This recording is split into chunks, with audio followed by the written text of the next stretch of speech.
And we're back, guys. Welcome to Tennis in a Minute. I'm your host, Good Energy. Thank you for joining me, and thank you all that stayed up with me late last night, or should I say early this morning, watching the Australian Open. A little tired, I'm telling you guys. I love tennis, and just staying up late covering these matches is beautiful. So thank you again. Like the video, show some love, hit the super thanks. We're going to take a look here at the matchup of the day. Coco Gauff, the future of tennis, taking on Jodie Burrage from the UK. This is going to be a great match. Now, listen, guys, Jodie is back from injury. She had a rough season last year, and I'm so happy for her, right, guys? Now, she didn't qualify. She's 3-3 on the year. She didn't qualify for the Auckland draw, but she got a lucky loser spot after being eliminated by Victoria Jimenez, former junior #1 slam champion. She would get into the main draw. She would take out Young in the first round. In the round of 16, she would be eliminated by one of Coco's good friends, Haley Baptiste, that went 3 sets. She would then go to the Adelaide, where she would lose to Leylah Fernandez in qualifiers. First set was a bit lopsided. The second set, she did force a tiebreak, but watching that match, my scouting report of Jodie it's pretty much consistent watching her face Leylah Fernandez. I'm concerned about the movement, right? But she would get out of the first round here in Australia after defeating Leola Janjan. Now, look, I'm a fan of Leola. At one point she thought about just being a professional. She's very educated, right? She has degrees in all sorts of fields, so she could literally start her own business or be a professional, but decided she wanted to come back and play tennis. She's a good clay player, but the power edge on hard definitely went to Jodie, as she now finds herself in the second round, and her prize for defeating Leola is to face, in my opinion, the best player in the world right now. I think that's Coco Gauff, aside from rankings. And this is going to be a tough match, guys. Jodie's ranked 173 on the world tour. She's been as high as 85. And listen, Jodie, I think her backhand's her bread and butter. These two have faced each other before. That was a couple years ago on grass in Eastbourne, Jodie's backyard. And Coco won that in straight sets, 6-1, 6-1, a breadstick in both. So that was pretty darn tough, ladies and gentlemen.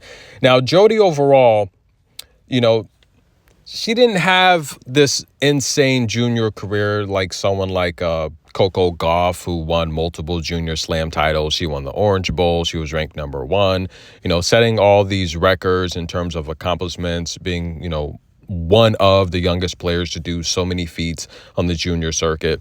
But Jodie did win multiple championships on the ITF circuit, singles and doubles. She had 6 singles titles, 7 doubles titles on the lower level. She literally made like 27 ITF finals, between singles and doubles. So she is experienced. She's a good player.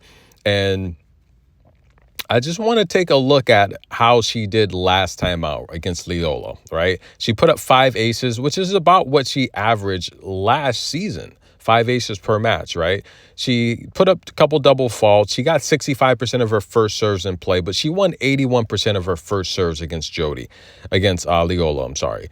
Several breakpoint opportunities, 3 for 6 on breakpoint opportunities. Pretty darn solid. For last season, her numbers were pretty comparable, right? She won about 66% of her first serves, about 65% of her service games. She averaged about 5 aces per match. But I really want to take a look at her return points won. She wins about 34% of her return points and about 30% of her return games. Now, the thing with Jodie is she plays a lot of ITF. So those statistics on the ITF, and this is what concerns me about a matchup like this with Coco, those metrics are literally based on playing ITF matches, right? And the furthest she's been on the main draw was Slovenia a couple years ago. I covered that tournament where the #1 seed was Emma Raducanu, right? Emma would get out of the first round. I'm pretty sure she beat Diana Yastremska. I think I covered that. But Emma would be eliminated in the second round to Laura Sigmund, right? Now, Jodie would be eliminated in the round of 16. That's the furthest she's made it in a main draw tournament, and that was a 250 tournament. She made the round of 16 before she was bounced out by Katerina Siniakova. Now, Katerina would go on to win the championship against Elena Rybakina. I covered that match. Elena was up, had a chance to serve it out, and Katerina came back and defeated Elena Rybakina. That was a really good, interesting match. So that's the furthest Jodie has made it. But Coco, we all know, multiple Slam final appearances, Slam champion at the U.S. Open, season before last, Saudi Arabia, WTA finalist, champion rather, United Cup champion. Just Coco has so many accolades and so many accomplishments. This type of matchup that scares me. Now, Coco last time out against Sofia Kenin, one of the best shot makers on tour, 12 aces, 9 double faults, right? Pretty much 70% of her first serves in play. For most of the match, she was winning about 77% of her first serves, 46% on the second serve. So Jodie's going to have to step up as Jodie wins about 35% of her return points. If Coco gives her those looks, she's going to have to step up on them, while Coco was 4 for 9 on breakpoint opportunities against Kenin. Now, take away half of those double faults, right? Because Coco's averaging about 4 double faults this year and 4 aces per match on the season. Take away half of those double faults, and she probably beats Sofia Kenin. Instead of 6-3, 6-3, she probably beats her 6-2, 6-2, something like that. That concerns me playing someone like Jodie, or at least on Jodie's side of the net, is because she's going to have to defend to beat Coco. I think the longer the rally goes, it's going to favor Coco. I think any type of short ball where Jodie has to defend, and I've seen Jodie, again, this is my opinion, this is my fair criticism, I don't think Jodie's going to chase after some of these short balls, and I think this match could get really lopsided. I mean, the last time they played was in Eastbourne. Coco won 6-1, 6-1. Coco's winning this season 50% of her return games. If Coco serves first, I could see her putting up a bagel in this match, one of these sets to Jodie. And I just think this is a tough matchup for Jodie. A lot of her schedule consists of the lower level. I've covered her matches. I think she's a good, solid tennis player. I think she has a good backhand. I think she has good power. But I just think the movement, the entire package that Coco's going to throw at you, it's going to be very difficult for Jodie to hold serve. It's going to be very difficult for Jodie to break. I mean, even if Coco has one of these ridiculous double fault matches, like she had 9 last time, that's a lot. Let's say she has 18, 19 like she did last year against Emma Navarro or one of those matches. I still think it's hard for Jodie to beat Coco because Jodie's going to have to hold serve, and Coco's winning 50% of her return games. It's very tough. On the season, Coco's winning 80% of her service games. So even if she does fault here or there, I think she's going to hold consistently against Jodie. I think she's going to break Jodie. Watching early and often, watching Coco's last match against Sofia Kenin, the situational serving was just beautiful. And a lot of people, even Coco said it herself, contributed to double faults with the sun being in her eye. And she mentioned it. The sun was out. Having the earlier match, I think it's great. She has a lot of press obligations. She has a lot of business off the court right now. And I just think overall, it's going to be a tough match for Jodie. In between the lines, I just don't think consistently she can keep up with Coco during these points, these rallies. I don't think she can match the power of Coco. I mean, defending the backhands is going to be very tough, defending the short balls. And Coco's forehand just looks like a dagger. We saw her go toe-to-toe with Sofia Kenin last time out. And Kenin, in a lot of those exchanges, she did what she did when I did the video on how Kenin would be able to beat Sabalenka. She did a lot of that game plan, just deep in the corners, trying to back Coco up.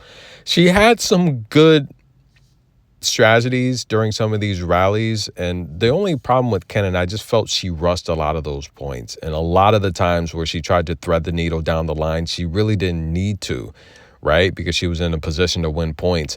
But still, that shows you with 9 double faults how tough Coco's going to be to beat.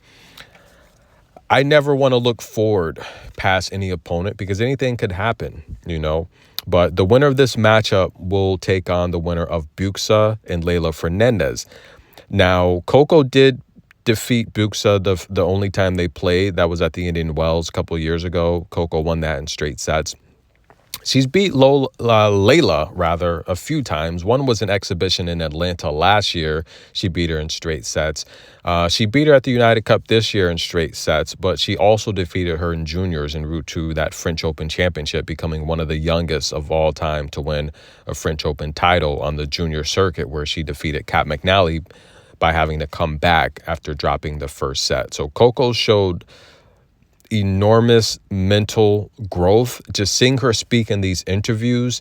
And she's talking about just not really putting pressure on herself, right? Not thinking about expectations, just knowing that she has the confidence to get the job done. She's been here before. And I say it all the time, experience is confidence. So she's just going out there, playing her best, doing what she knows that she can do, but not getting caught up in the expectations of what people think she should be doing.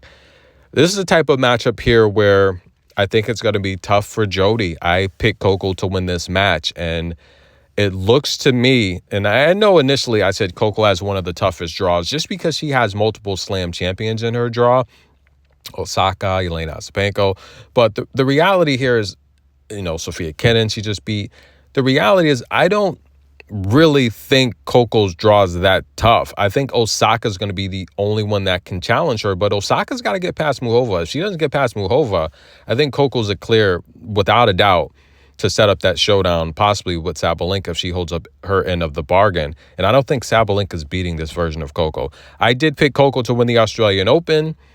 I think she will win the Australian Open, which means she's going to have to beat Jodie Burrage. Again, tough match for Jodie, but I picked Coco to win this match. Thank you guys for staying up late with me last night. I also want to talk about Elena Rybakina. I think I'm going to do a video on that. I really want to talk about that because there's a lot of drama going on there. And again, some good comments out there. I do think Pam's comments were a little bit irresponsible. And I've seen some of these YouTube channels out here. I don't watch a lot of YouTube tennis stuff. I'm kind of in my own world because the channel here, it's really about bringing you the match coverage. That's really what my thing is. I want to bring you the match coverage and what's happening, news as the match is unfolding. Every now and then I'll get into the tennis stories, but that's not really my thing, right? My thing is the matches. And I've just seen some channels just talking crazy. Like Elena Rybakina has not come forward and said any of this stuff. So to really assume it, where's it coming from? Stefanos is not, like, who's it? So is it someone inside the camp? Who's in her camp? Her sister? I don't think so. I don't think her sister's, But again, I just think the situation with Elena Rybakina, a lot of people, they're rushing to judgment. I think Pam's comments were irresponsible.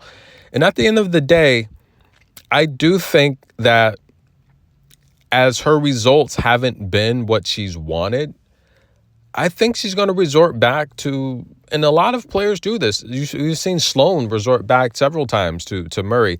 A lot of players do this. They go back to what they're comfortable with. And look, you can change someone's ways. They can temporarily improve what you need them to improve with, but they're going to resort back to what they're comfortable with. And I think that's a lot relevant with tennis players. And I think Elena Rybakina is resorting back to Stefanos. She's comfortable with him. They've had a lot of success together. But the other thing is, you got to understand, she's getting older. In tennis, a year or two with this grueling schedule will age your body. And I do think, although she's still one of the top players on tour, her window's shrinking.